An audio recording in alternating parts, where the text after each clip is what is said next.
আপনার অন্তরের আরো একটা শত্রু। দেখতে গেলে এটা একটা শব্দ, একটা সংস্কৃত শব্দ, লব ধাতু থেকে উৎপন্ন হয়েছে। এর অর্থ কিছু লাভ করা। কিছু লাভ করা অনুচিত নয়, আরো কিছু লাভ করাও অনুচিত নয়, কিন্তু সব থেকে বেশি আমি লাভ করব। আমি আরো চাই, আরো বেশি চাই, আরো বেশি পেতে চাই। এটাই হলো লোভ।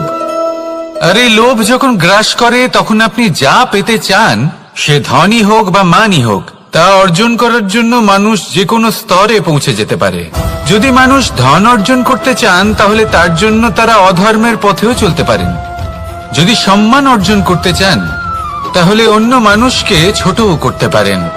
শেষ পর্যন্ত আপনার এটা মনে হতে পারে যে যদি একটু অল্পই প্রাপ্ত করতাম কিন্তু ভালোবেসে প্রাপ্ত করতাম, এই জীবন আরো অনেক বেশি সুখী হতো। লোভ আপনার জীবনে, আপনার মনে কখন যে প্রবেশ করবে সেটা আপনি জানতেও পারবেন না। তাই এটা চিনতে শিখুন আর তৎক্ষণাৎ জীবন থেকে বাইরে ফেলে দিন।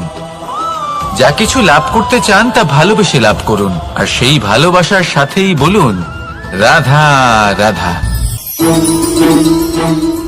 রাধা রাধা। আপনারা হয়তো ভাবছেন কি আশ্চর্য ব্যাপার, প্রত্যেকবার আমি কথা শেষ হওয়ার পরে রাধা রাধা বলি। এইবার আমি আগেই বলে দিলাম। কারণটা কি? কারণ সূত্রপাত হয় নিঃস্বার্থ আবেগের দ্বারা। ঠিক যেমন একজন মাতাকেই দেখে নিন। যখনই একজন মাতা সন্তানকে জন্ম দেন তখন এই সংসার ভুলে যায় যে তার জন্য এটা একটা নতুন জন্ম। কারণ একজন নারী তখন একজন মাতৃরূপে নতুন ভাবে জন্ম নেন। একজন নারী স্ত্রী ও গৃহবধূ রূপে কিছু অধিকার লাভ করে থাকেন, কিন্তু তিনি যখন মা হয়ে যান তখন তিনি শুধুই দান করতে শেখেন। নিজের সন্তানের জন্য কত কিছুই না করেন, তাকে বাৎসল্যের সাগরে ভাসিয়ে নিয়ে যান। এই সংসারে রাজকুমার জন্ম নিতেই পারেন, তাকে রাম এবং লক্ষণ কিন্তু মায়েরাই বানিয়ে তোলেন। একজন গোয়ালা জন্ম নেয়, তাকে দ্বারকাধীশ একজন মাই বানিয়ে তোলেন। পিতা হলেন সেই পর্বত যার একটা অংশ হলো তার সন্তান, কিন্তু মা হলেন সেই শিল্পী যিনি একটা পাথরকে খোদাই করে এমন এক মূর্তি গড়ে তোলেন যাকে সকলে পূজনীয় মনে করেন। তাহলে স্মরণ করুন সেই সকল মুহূর্ত যেগুলি আপনি নিজের মাতার সাথে অতিবাহিত করেছেন। অনুভব করতে পারবেন যে কিভাবে এক মুহূর্তেই এই মন প্রফুল্ল হয়ে ওঠে। এবারের কারণ কি? এর কারণ হলো এই জীবনের আসল দ্বারই হলো মমতা।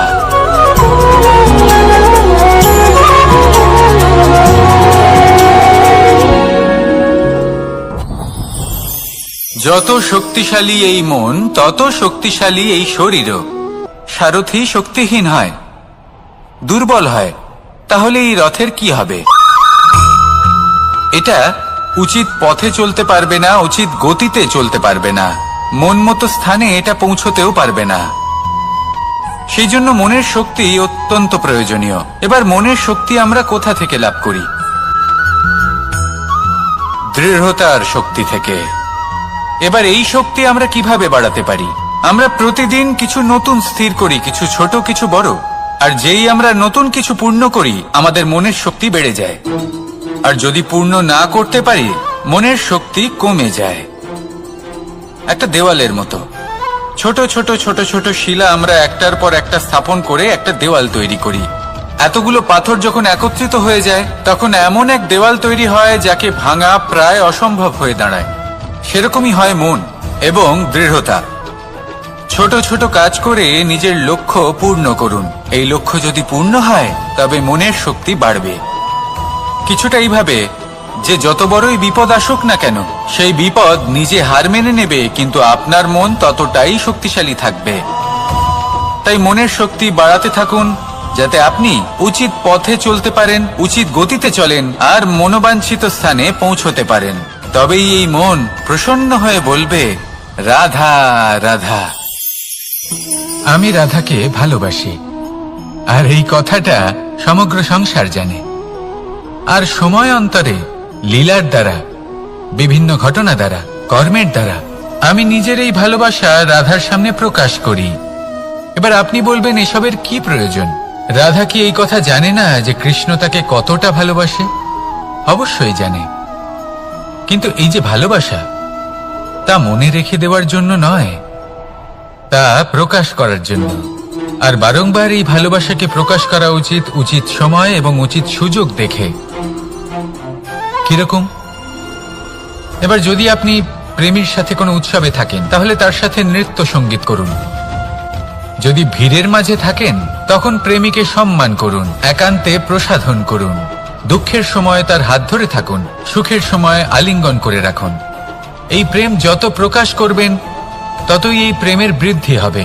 এই প্রেম আরো বেশি গভীর হবে, অটুট হবে। তাই এই প্রেমকে মনে নয়, আপনার জীবনে স্থান দিন। মন খুলে প্রকাশ করুন, আর আমার সাথে ভালোবেসে বলুন, রাধা রাধা। গুরুত্বপূর্ণ একটা কথা আছে যা আপনার মনে রাখা উচিত। আপনার এই মানসিকতা, আপনার এই স্বপ্ন, তা যেন আপনার নিয়ন্ত্রণে থাকে। আপনার বন্ধ মুঠোয় যেন এর লাগাম থাকে, আপনি যেন এর প্রভু হন। যদি তা হয়, তবেই আপনি লাভবান হবেন। যদি এরা আপনাকে নিয়ন্ত্রণ করতে থাকে, যদি আপনার মুঠো খুলে যায়, না পথ আপনার নিয়ন্ত্রণে থাকবে, না মানসিকতা থাকবে, না স্বপ্ন নিয়ন্ত্রণে থাকবে। আর যদি তাই হয়, তাহলে আপনি আপনার ভবিষ্যৎ নষ্ট করে ফেলবেন। তাই নিয়ন্ত্রণ করতে শিখুন নিজের বিচার বুদ্ধি, নিজের মানসিকতা, নিজের স্বপ্নকে। নিজের এই স্বপ্ন পূরণ করুন, আর আমার সাথে ভালোবেসে বলুন, রাধা রাধা। আমার কাছে যশোদা মা যেমন, আমার কাছে দেবকী মা যেমন, আমার কাছে ঠিক তেমনই হলেন গোমাতা। এবার ভেবে দেখার বিষয় হলো এটা, যে এই সংসারে অসংখ্য প্রাণী আছে। একজন গাইকে একজন মায়ের মর্যাদা কেন দেওয়া হয়? তাহলে এর অনেকগুলো কারণ আছে। এই গাই অর্থাৎ গোমাতা, এনারা হলেন অত্যন্ত শান্ত, শান্তি প্রিয়, কখনো কারোর কোনো ক্ষতি করতেই পারেন না। গোমাতা যে দুধ নিজের বাছুরকে পান করান, সেই দুধই আমাদেরও দেন। সেই দুধ পান করে আমরা শক্তি লাভ করি।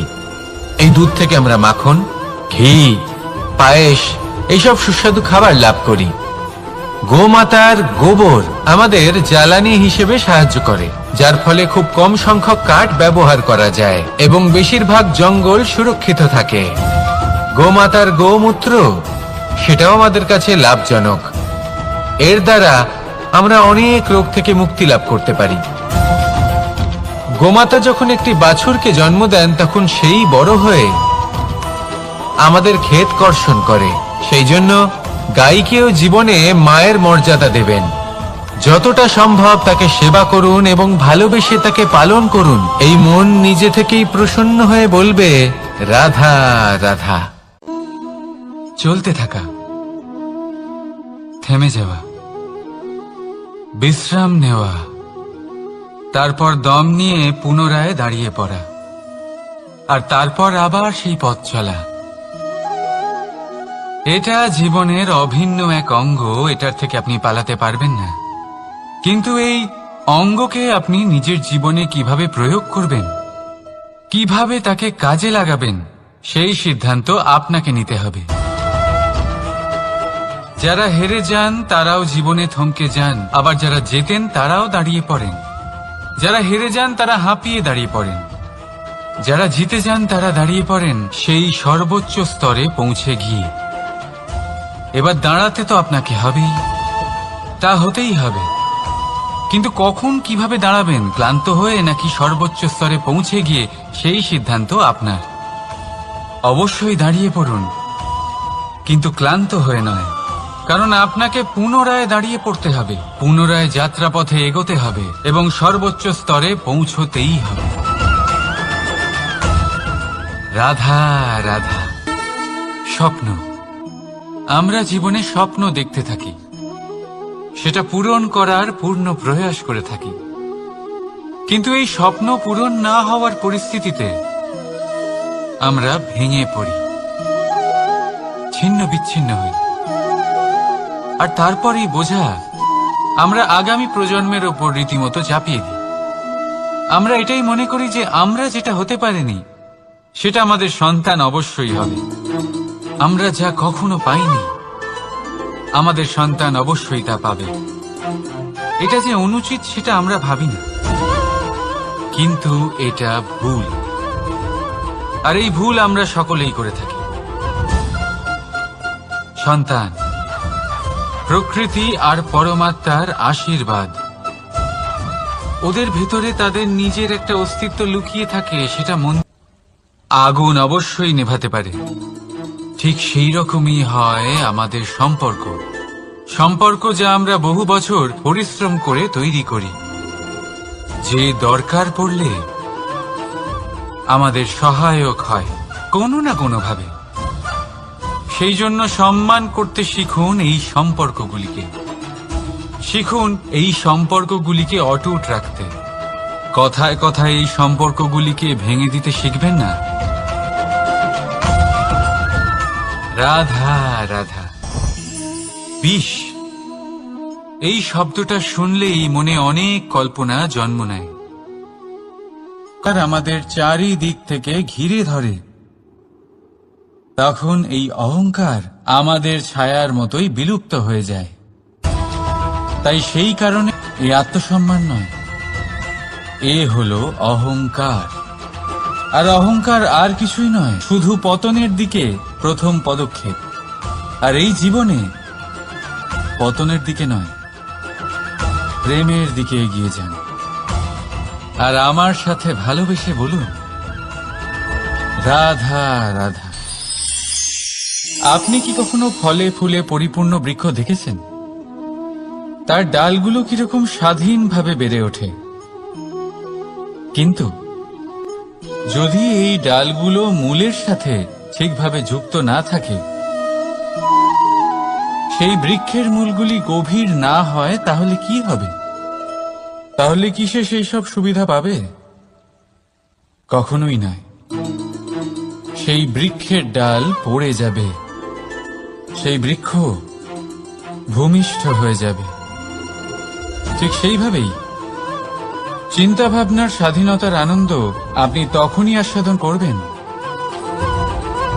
যখন আপনার শিক্ষা গভীর হবে। তাই স্বাধীন থাকুন দৃষ্টিভঙ্গিতে, কিন্তু যুক্ত থাকুন শিক্ষার সাথে। রাধা রাধা। সমাজ, আমরা এই সমাজে বাস করি, আর বহুবার একটা গুরুত্বপূর্ণ কথা ভুলে যাই। এই সমাজ আমরা সকলে মিলে তৈরি করি। সমস্ত সময় কাটিয়ে দিই এইটা ভাবতে ভাবতে যে এই সমাজ কি ভাববে, আমার কি করা উচিত, আমার কি ভাবা উচিত, কি পড়া উচিত, কোনটা সঠিক কোনটা ভুল। যদি আমি এটা করি তাহলে কয়েকজনের এটা মনে হবে না তো যে আমি খারাপ, যখন আমি তা নই। মনে ভয় উৎপন্ন হয় সেই কয়েকজন মানুষের জন্য। তার কারণ হলো আমরা আমাদের মনের কথা শুনতে পাই না, না শুনতে পারি, না বলতে পারি, আর না করতে পারি। সেই কয়েকজন মানুষের ভয়। সংসারে প্রতিটি মানুষেরই নিজের আলাদা আলাদা ব্যক্তিত্ব আছে, আলাদা দৃষ্টিভঙ্গি আছে। তাই যদি আপনি এটা ভাবেন যে আপনি সবাইকে খুশি করতে পারবেন, তাহলে আপনি ভীষণ বড় ভুল করছেন। জীবনে কর্ম তাই করুন যাতে আপনার অন্তরাত্মা সন্তুষ্ট হয়। আর অন্তরাত্মা সন্তুষ্ট তখনই হবে যখন আপনার কর্ম শুভ হবে। তাই নিজের মনের কথা শুনে এই সংসারে শুভ কর্ম করতে থাকি। পাতাকে দেখুন, কত কোমল, কত শীর্ণ। যদি এর উপরে একটুও জোর খাটান বেঁকে যাবে। পাতা তো এরকমই হয়, একটু জোর খাটালেই তা বেঁকে যায় এদের নমনীয়তার জন্য। কিন্তু ওদের এই নমনীয়তার জন্য ঝড়ে বিপর্যয়ে ওরা ভেঙে পড়ার থেকে বেঁচে যায়। যদি এদের বদলে কোনো দৃঢ় বৃক্ষ হয়, তখন হাওয়ার তীব্র গতি সে সহ্য করতে পারে না, তার সম্মুখীন হতে পারে না, ভেঙে পড়ে যায় সে। ঠিক সেই রকমই হয় আমাদের সম্পর্ক। যদি এর মধ্যে সম্পর্কের সামনে নত হতে শিখো। রাধা রাধা, প্রেম। আমরা সকলে প্রেম করি, প্রেম পাওয়ার চেষ্টা করতে থাকি। আর এমনও অনেক মানুষ আছেন যারা প্রেম অর্জন করেও ফেলেন, কিন্তু সেখান থেকে শুরু হয় এক নতুন অধ্যায়ের। আচমকা দুই প্রেমীর কিছু অনুচিত বলে মনে হতে থাকে। আচমকা দুজনে নিজেদের অস্তিত্ব নিয়ে বিচলিত হতে থাকেন। এবার এমন হলে কি করা যেতে পারে? আর এই হলো জুন। প্রেম আপনাকে কোথায় কোথায় নিয়ে যায়। রাধা রাধা। জীবনে ক্ষমা চাওয়া তাও কিছুটা সহজ, ক্ষমা করতে পারা অত্যন্ত কঠিন। ক্ষমা দুই অক্ষরের এই শব্দ হতে পারে, কিন্তু অত্যন্ত বড় এই শব্দ, অত্যন্ত গুরুত্বপূর্ণ এই শব্দ। কখনো কখনো অন্য কাউকে ক্ষমা করে দেওয়া তাও কিছুটা সহজ কাজ, কিন্তু নিজেকে ক্ষমা করতে পারা অত্যন্ত কঠিন হয়ে দাঁড়ায়। অতীতে যদি আমাদের এমন কোনো ভুল হয় যে কারণে আমরা ক্ষমা করতে না শেখেন, নিজেকে ক্ষমা যদি না করতে পারেন, তাহলে তা আপনার জীবনের সবথেকে বড় বাধা হয়ে দাঁড়াবে। সেই জন্য জীবনে অবশ্যই শিখুন যে কিভাবে নিজেকে ক্ষমা করতে হয়, আর শিখুন যে আগের করা ভুল আবার কি করে না করা যেতে পারে। এই মন হালকা হবে আর প্রসন্ন হয়ে বলবে, রাধা রাধা।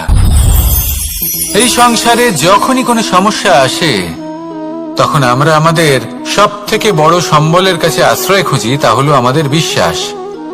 এবার প্রশ্ন হলো এটাই যে এই বিশ্বাস কার উপর করা যেতে পারে?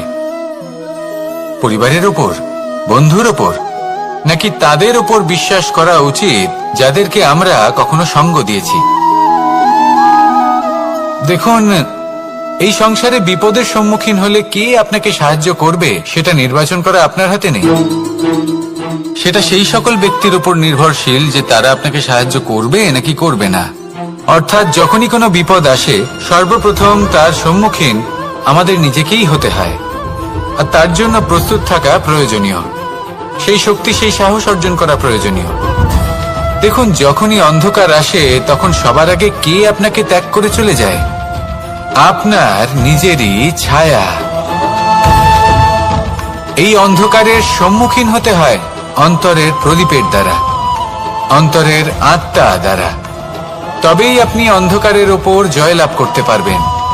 সেই জন্য যে বিপদই আসুক না কেন, নিজেকে তার জন্য প্রস্তুত রাখা উচিত। সেই সাহস নিয়ে আসুন। এমন কোনো বিপদ নেই যা আপনাকে ভেঙে দিতে পারে। আসুন আমার সাথে ভালোবেসে বলুন, রাধা রাধা। মানুষ সবসময় চায় যে তার জীবনে যেন কখনো কোনো সমস্যাই না আসে।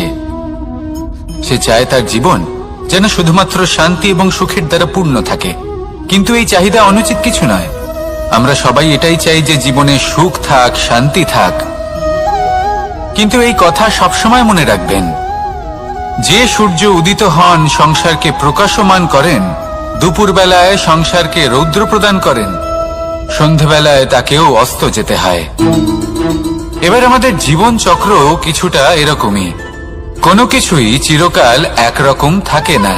কখনো এই নদীকে দেখুন যা বয়ে চলেছে। এই নদী যা বয়ে চলেছে তার পথেও অনেক বিপদ আসে। বড় বড় পাথরের সম্মুখীন হয়ে তাকেও সামনে এগিয়ে যেতে হয়। একটি পুকুর যা চারদিক থেকে ঘেরা, তার জীবনে কিন্তু কোনো সমস্যা নেই। কিন্তু এই সংসারে পুকুরের পুজো করা হয় না, পুজো করা হয় নদীকে। মনে রাখবেন, সমস্যার ঊর্ধ্বে তিনি উঠতে পারেন যিনি সমাধি লাভ করেছেন, যিনি এই সংসারেই নেই। যিনি এই সংসারে আছেন এবং জীবিত আছেন, তার জীবনের সমস্যা হলো শ্বাসবায়ুর মতোই গুরুত্বপূর্ণ। আসুন আমার সাথে ভালোবেসে বলুন, রাধা রাধা। আজ আমি আপনাকে একটা ছোট্ট কাহিনী শোনাবো। একবার আমি, রাধা আর দাদা আমরা তিনজনে মিলে লুকিয়ে একটা উপবনে গেলাম আম পেড়ে খেতে। অনেক পরিশ্রম করে আমরা ওখানে পৌঁছলাম আর আমরা আশ্চর্যচকিত হয়ে গেলাম এটা দেখে যে এবার তো আম পাকেইনি। এবার দাদা কি করলেন, একটা আম পাড়লেন আর সেটা চাখলেন, আর উনি নিরাশ হয়ে পড়লেন। উনি বললেন যে এটা তো খুবই টক। তারপর রাধা একটা আম পাড়লো আর সেটা চেখে দেখলো, আর রাধা উৎসাহিত হয়ে পড়ল। আমি রাধাকে জিজ্ঞেস করলাম, কি হয়েছে, তুমি এত উৎসাহিত কেন? তখন রাধা বলল যে এবার এত বেশি টক আম হয়েছে যে এগুলো দিয়ে আমরা আচার বানাবো। তাহলে দাদা ওখান থেকে বেরিয়ে গেলেন নিরাশ হয়ে এবং খালি হাতে। রাধাও ওখান থেকে বেরিয়ে গেল কিন্তু উৎসাহিত হয়ে, আর অনেকগুলো কাঁচা আম সাথে নিয়ে। এর থেকে আমরা কি শিক্ষা পেতে পারি? যে প্রত্যেকটা স্থানে এমন কিছু রয়েছে যেখান থেকে আমরা কিছু একটা শিক্ষা লাভ করতে পারি, যা আমাদেরকে বিকাশের পথে নিয়ে যেতে পারে। এই শিক্ষা প্রত্যেক স্থানে আছে। সবকিছু আমাদের দৃষ্টিভঙ্গির উপর নির্ভর করছে। যখনই আমাদের জীবনে, আমাদের সম্পর্কে কোনো সমস্যা, কোনো বিপদ আসে, তখন বেশিরভাগ মানুষ সেই বিষয় নিয়ে দুঃখী হয়ে পড়েন। আর কিছু মানুষ এমনও থাকেন যারা শেষ পর্যন্ত তার সমাধান করেন, বিপদকে পরাজিত করেন, সম্পর্কগুলিকে আবার জুড়ে দেন। যদি আপনি সুখের খোঁজ করেন তাহলে আপনি সুখ অবশ্যই পাবেন, প্রসন্নতা অবশ্যই পাবেন। যদি আপনি দুঃখ খোঁজেন তাহলে দুঃখ অবশ্যই পাবেন। এবার আপনি কি খুঁজতে চান, সেই চয়ন আপনারই। আসুন আর আমার সাথে ভালোবেসে বলুন, রাধা রাধা। কখনো কোনো প্রজাপতিকে উড়তে দেখেছেন? কি সুন্দর উড়ে বেড়ায় সে, এক ফুল থেকে অন্য ফুলে, এক পাতা থেকে অন্য পাতার উপর। কিন্তু সে কিভাবে উড়তে শেখে কখনো ভেবেছেন? জন্ম থেকেই কিন্তু প্রজাপতির ডানা থাকে না। ও কিন্তু ছোট্ট একটা ডিমের আকারে জন্ম লাভ করে। তারপর সেই ডিমটি ভেঙে একটি কীট বাইরে আসে। আস্তে আস্তে সে বড় হয়, ওর শক্তি বৃদ্ধি পায়। তারপর সে সেই কীট দশা ত্যাগ করে নিজের ডানাগুলি মেলে। এই প্রক্রিয়া তার কাছে সরল নয়, অত্যন্ত যন্ত্রণাদায়ক প্রক্রিয়া, কিন্তু সে সেই যন্ত্রণা মেনে নেয়।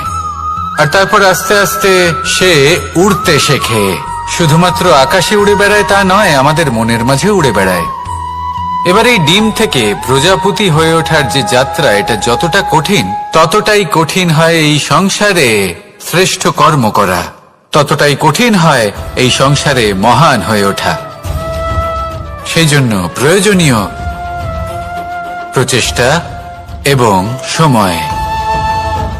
নিরন্তর প্রচেষ্টা করতে থাকুন, পর্যাপ্ত সময় নিন, এবং আপনি নিজেকে এই আকাশে উড়ন্ত অবস্থায় পাবেন। আসুন আমার সাথে ভালোবেসে বলুন, রাধা রাধা। কাম, তৃতীয় পুরুষার্থ। এবার অধিকাংশ মানুষই কাম বলতে বিলাসিতা, বাসনা, লালসা মনে করে ফেলে। আসলে এমন কিছুই নয়। কামের বাস্তবিক অর্থ কি? কামের বাস্তবিক অর্থ হল কামনা। প্রতিটা ব্যক্তি, প্রতিটা মানুষ, প্রতিটা জীব এই সংসারে কোনো না কোনো বিশেষ কারণে আসে। সেই কারণকে পূর্ণ করার জন্য কর্ম করাকে কাম বলে। এখন সেটা সবার জন্য ভিন্ন হতে পারে। কারোর কাছে সেটা জ্ঞান অর্জন করা হতে পারে, আবার কারোর কাছে নির্মাণ করা হতে পারে। কারোর জন্য পরিবারকে সঞ্চালন করা হতে পারে, আবার কারোর জন্য এই সংসার থেকে পাপ দূর করা হতে পারে। কিন্তু সবথেকে গুরুত্বপূর্ণ হলো যে মানুষ যেন নিজের কর্ম ঠিক করে করে, সম্পূর্ণ যত্ন নিয়ে করে। তৃতীয় পুরুষার্থ মানে এই কাম। এটার অনুচিত অর্থ নিজেকে বোঝানো মানেই সমগ্র জীবনকে অর্থহীন করে দেওয়া। তাই প্রেম দ্বারা আপনার এই সংসারে আসার কারণটাকে অনুসন্ধান করুন, আর এই প্রেমের সাথেই বলুন, রাধা রাধা। এবার এই পুরুষার্থের বিষয়ে আপনারা অবশ্যই শুনেছেন। মোক্ষ, চতুর্থ পুরুষার্থ। আপনারা কি জানেন এই মোক্ষ আসলে কি? ধর্ম, অর্থ, কামনার পালন করতে করতে মৃত্যু লাভ করা, এটাই কি মোক্ষ? না, মোক্ষ হলো সেটাই যা জন্ম এবং মৃত্যুর ঊর্ধ্বে। প্রত্যেক ব্যক্তি, প্রত্যেক জীবই সংসারে কোনো না কোনো বিশেষ প্রয়োজনে আসে। ধর্মপথে, সৎপথে অর্থ উপার্জন করা, প্রয়োজনকে পূর্ণ করার চেষ্টা করতে করতে সেই প্রয়োজনকে পূর্ণ করা তাকে মুক্তির পথে নিয়ে যায়, যা হলো মোক্ষ। যদি এই মোক্ষ লাভ না হয়, তাহলে মানুষ জন্ম এবং মৃত্যুর এই চক্রে বারবার ফিরে আসবে। তাই নিঃস্বার্থভাবে সদ্ভাব নিয়ে কর্ম করুন, সকলকে ভালোবাসুন, আর আমার সাথে বলুন রাধা রাধা। মানুষ বড়ই বিচিত্র প্রাণী। অধিক থেকে অধিকতর ধন লাভ করার চেষ্টায় নিজের শরীরকে নষ্ট করে ফেলেন, নিজের শক্তি হারিয়ে ফেলেন, নিজের সামর্থ্য হারিয়ে ফেলেন। আর যে ধন লাভ করেন সেটা কোথায় যায়? সেই শক্তি, সেই সামর্থ্যকে আবার ফিরে পাওয়ার জন্য। আর কিছু মানুষ জীবন এমন ভাবে যাপন করেন যেন তা কখনোই শেষ হবে না। কিন্তু শেষ তো সবারই হবে। আর যখনই শেষটা কাছে চলে আসে, তখন মানুষ এটা বুঝতে পারেন যে সে জীবনকে উপভোগ করেননি। তার কারণটা কি? লালসা। এই লালসা জন্ম দেয় লোভকে, আর এই লোভ জন্ম দেয় আপনারই বিনাশকে। সেই জন্য আজ আপনার কাছে যা কিছু আছে, যেমনটা আছে, তার সাথে জীবন যাপন করুন, পূর্ণরূপে যাপন করুন। আপনার কাছে যতই ধন, শক্তি, মান থাকুক, তা সবার মধ্যে ভাগ করতে শিখুন। ভাগ করলে ভালোবাসা বাড়ে, আর এই ভালোবাসা দ্বারা জীবন আরো সুখময় হয়ে ওঠে। তাহলে আসুন আর আমার সাথে ভালোবেসে বলুন রাধা রাধা। মন, জীবনে যখনই কোনো বস্তু বা সুখ স্বাচ্ছন্দ্য অধিক মাত্রায় আপনার কাছে চলে আসে, তখন নিজেকে শ্রেষ্ঠ মনে করার একটা প্রবণতা দেখা যায়, যা হয় আত্মবিশ্বাসে পরিণত হয়, নয়তো অহংকারে। এবার আত্মবিশ্বাস আর অহংকারের মধ্যে অনেক বড় পার্থক্য রয়েছে। আমি এটা করতে পারি, আমি ওটাও করতে পারি, এ হলো আত্মবিশ্বাস। শুধুমাত্র আমি এটা করতে পারি, শুধুমাত্র আমি ওটাও করতে পারি, আমি হলাম সর্বশ্রেষ্ঠ, এটা হলো অহংকার। এবার এই অহংকার, এর ধ্বনি অনেক দূর প্রবাহিত হয়, আর এর প্রহার সর্বপ্রথম আপনাকে বিপর্যস্ত করে। এবার এই অহংকার, এর বিপরীত শব্দ হলো বিনয়, অর্থাৎ নিজের ঊর্ধ্বে উঠে অন্যের বিষয় ভাবনা চিন্তা করা, সংসারের বিষয়ে ভাবা। এই বিনয়ী হবার চেষ্টা করুন, একের থেকে অনেক হওয়ার চেষ্টা করুন, এবং একসাথে থাকার চেষ্টা করুন। নিশ্চিত রূপেই আপনি বিকাশের কারণ হবেন। মত্ততা থেকে নিজেকে দূরে রাখুন, অহংকার থেকে নিজেকে দূরে রাখুন। এই মন প্রসন্ন হয়ে বলবে রাধা রাধা। জীবনে যখন কোনো ব্যক্তি নিজের লক্ষ্য প্রাপ্তির জন্য নিরন্তর পরিশ্রম করতে থাকেন, চেষ্টা করতে থাকেন, তখন তিনি কষ্ট অনুভব করেন, কখনো শারীরিক কষ্ট, কখনো মানসিক কষ্ট। এবার উনি এটা ভাবতে থাকেন যে আমি কি উচিত করছি নাকি অনুচিত করছি। কারণ অন্যদিকে এমন একজন ব্যক্তিও আছেন যিনি একদমই পরিশ্রম, চেষ্টা করছেন না। তিনি মদিরা পান করেন, বিলাসিতায় জীবন কাটান, অলস প্রকৃতির হয়ে ওঠেন, নিদ্রাতে বিলীন হয়ে থাকেন, আর ভাবেন যে তিনি সুখ লাভ করছেন। কিন্তু এরকম কেন হয়? কারণ যখন আমরা সৎ পথে থাকি, উচিত পথে চলি, লক্ষ্য প্রাপ্ত করার জন্য চেষ্টা করতে থাকি, তখন আমাদের ভেতরে থাকা নেতিবাচক শক্তি এবং পাপ এই দেহকে ত্যাগ করে দেয়। আর এই অনুভূতিটাই আমাদের দুঃখের অনুভূতি দেয়, কষ্ট দেয়। এবার সেখানে যদি আমরা কুপথে চলি, অনুচিত পথে চলতে থাকি, তাহলে আমাদের ভেতরে থাকা পুণ্য এবং ধনাত্মক শক্তি আমাদের দেহ ত্যাগ করে দেয়। আর এই অনুভূতির কারণেই আমরা সুখ অনুভব করি। কিন্তু কখনো ভাববেন যে এই সুখ বেশি সময় পর্যন্ত থাকে না। সেই জন্য সবসময় মনে রাখবেন, যদি আপনি জানেন যে এটাই আপনার লক্ষ্য, এটাই উচিত পথ, শুভ পথ, তাতে নিরন্তরভাবে এগিয়ে যেতে চেষ্টা করতে থাকুন। এই কষ্ট আপনাকে সুখের পরাকাষ্ঠায় কখন পৌঁছে দেবে তা আপনি জানতেই পারবেন না। আসুন আমার সাথে ভালোবেসে বলুন, রাধা রাধা। ঈর্ষা আমাদেরই মনে বসবাস করা আরো একটা শত্রু। তবে এই শত্রু কখনো কখনো আমাদের জন্য লাভদায়কও হতে পারে, কিন্তু যদি আমরা সতর্ক না থাকি তাহলে সেটা ততটাই ঘাতক হয়ে উঠতে পারে। যদি আপনার কোনো প্রতিদ্বন্দ্বী থেকে থাকে যে এগিয়ে চলেছে, তাকে দেখে আপনার মনে ঈর্ষা উৎপন্ন হয়, আর ঈর্ষাবশত আপনি নিরন্তর চেষ্টা করতে থাকেন, পরিশ্রম করতে থাকেন সামনে এগোনোর জন্য, তাহলে তার দ্বারা আপনার বিকাশই হবে। কিন্তু যদি আপনি নিজের বিরোধীকে শেষ করতে দেওয়ার জন্য অগ্রসর হন, তাকে বিনাশ করার জন্য অগ্রসর হন, তাহলে এই ঈর্ষা প্রথমে আপনার বিনাশ অবশ্যই করবে। একটা কথা আছে, এটা পশু প্রবৃত্তি, আপনি শুধুই নিজের বিকাশের কথা ভাববেন। তিনিই হলেন প্রকৃত মানুষ, যিনি অন্য মানুষের জন্য প্রাণও দিতে পারেন। এই ঈর্ষা যদি আপনাকে বিকাশের পথে নিয়ে যেতে পারে তাহলে খুবই ভালো। যদি আপনাকে অন্য কাউকে বিনাশ করে দেওয়ার পথে অগ্রসর করে, তাহলে তার থেকে দূরে থাকাই ভালো। যেমন ধরুন, আপনার কাছে একটা সূচ আছে, যার দ্বারা আপনি ছেঁড়া কাপড়ও সেলাই করতে পারবেন বা অন্য কারোর পাত্রে ছিদ্রও করে দিতে পারবেন।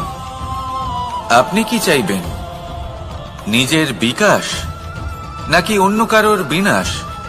সিদ্ধান্ত আপনারই। আসুন আর আমার সাথে ভালোবেসে বলুন, রাধা রাধা। বিষ এবং অমৃত, এর ভিত্তিতেই সংসার চক্র চলতে থাকে। যখন সমুদ্র মন্থন হয়েছিল তখন এই দুই প্রাপ্ত হয়েছিল। প্রথমে বিষ পাওয়া গেল, তারপর অমৃত। জীবন মন্থন করলেও এগুলো লাভ করা যায়। এবার এই যে বিষ, তা হলো অমৃতের থেকে অনেক বেশি শক্তিশালী এবং সেই জন্যই অনেক বেশি ঘাতকও। এবার বোঝার চেষ্টা করি এই বিষ আসলে কি।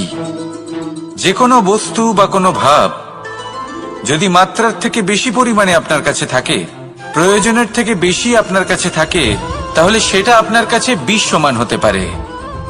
তা সে ধন হোক, শক্তি হোক, সম্মান হোক, ইত্যাদি ইত্যাদি। যদি আপনার কাছে এমন কিছু থেকে থাকে যা মাত্রার থেকে বেশি পরিমাণে আপনার কাছে আছে, তাহলে তাকে ভাগ করতে শিখুন।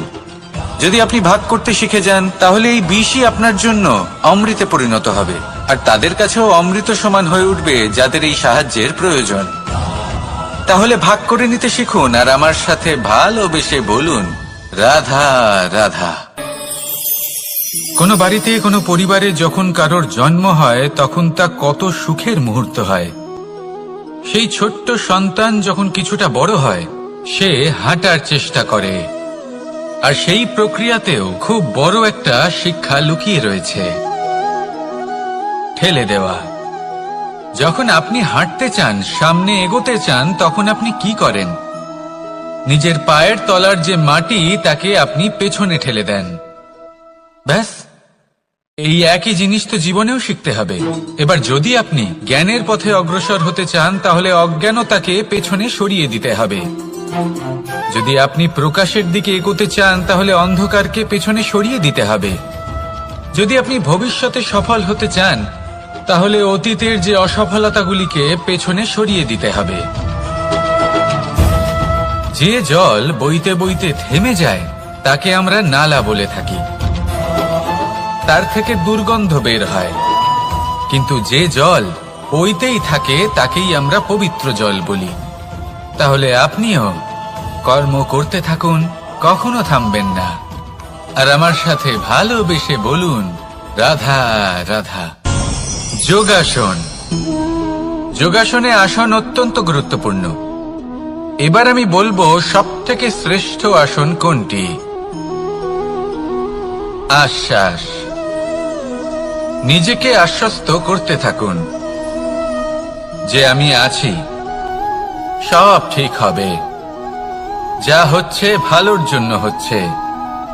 এই আশ্বাস আপনাকে জীবনে এমন ধন্যাত্মক বিশ্বাস দেবে যে আপনি বড় বড় সমস্যার সমাধান করতে পারবেন। এবার যদি কথা বলি সব থেকে কঠিন সময়ের, তাহলে সেটা হলো বিচ্ছেদের। যা মা সীতাকে সহ্য করতে হয়েছে শ্রী রামের জন্য, রাধা কৃষ্ণকেও সহ্য করতে হয়েছে। যে ব্যক্তি বিচ্ছেদের সময় সঠিক পথে চলে এসেছে, সে জীবনে অনেক শ্রেষ্ঠ স্থানে অবশ্যই পৌঁছতে পারবে। এবার যদি কথা বলি সব থেকে জরুরি এবং গুরুত্বপূর্ণ সময়ের, তাহলে সেটা হলো সংযোগ। সকলকে সাহায্য করতে থাকুন। আপনি অন্যদের সাহায্য করে তাদের যত আনন্দ দিতে পারবেন, ততটাই আনন্দ আপনারও জীবনে অবশ্যই আসবে। আসুন আর আমার সাথে ভালোবেসে বলুন, রাধা রাধা। কামবোধ, এটাই আপনার অন্তরের প্রথম শত্রু। বেশিরভাগ মানুষই কামবোধ বলতে লালসা বোঝেন, কিন্তু এটা সম্পূর্ণ সত্য নয়। কামের আসল অর্থ হল কামনা। এটা খুবই সহজ ব্যাপার। মনুষ্য শরীর থাকলে, মানুষের মন থাকলে এই কামনা অবশ্যই থাকবে। এবার এটাই দেখতে হবে যে এই কামনা নেতিবাচক কামনা।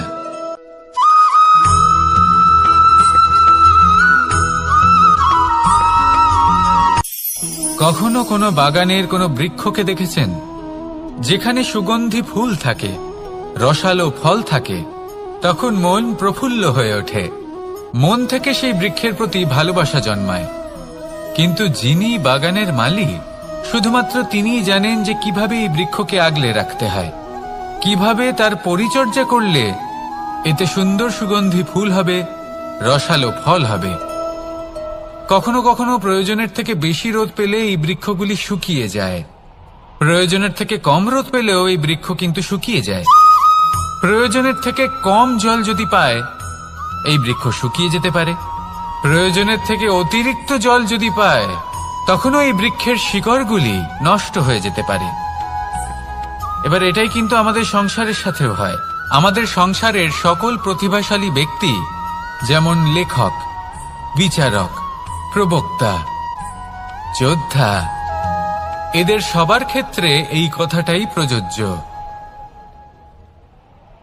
যদি বেশি প্রশংসা করা হয়, তাহলেও এরা হারিয়ে যাবেন। প্রয়োজনের থেকে বেশি যদি নিন্দা করা হয়, তখনও তারা নত হয়ে পড়বেন।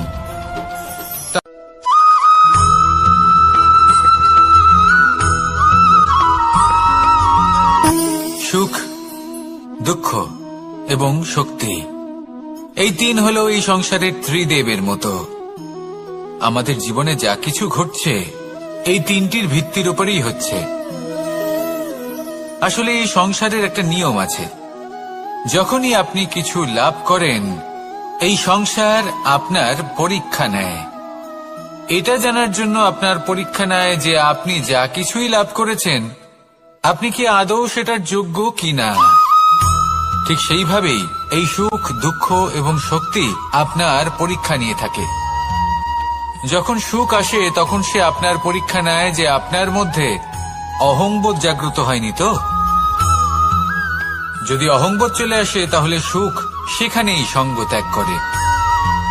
দুঃখ আপনার ধৈর্যের পরীক্ষা নিতে থাকে, আর যদি আপনার মধ্যে ধৈর্য না থাকে, তাহলে এটা আপনাকে আরো বেশি দুঃখের গভীর অন্ধকারে ঠেলে দেবে।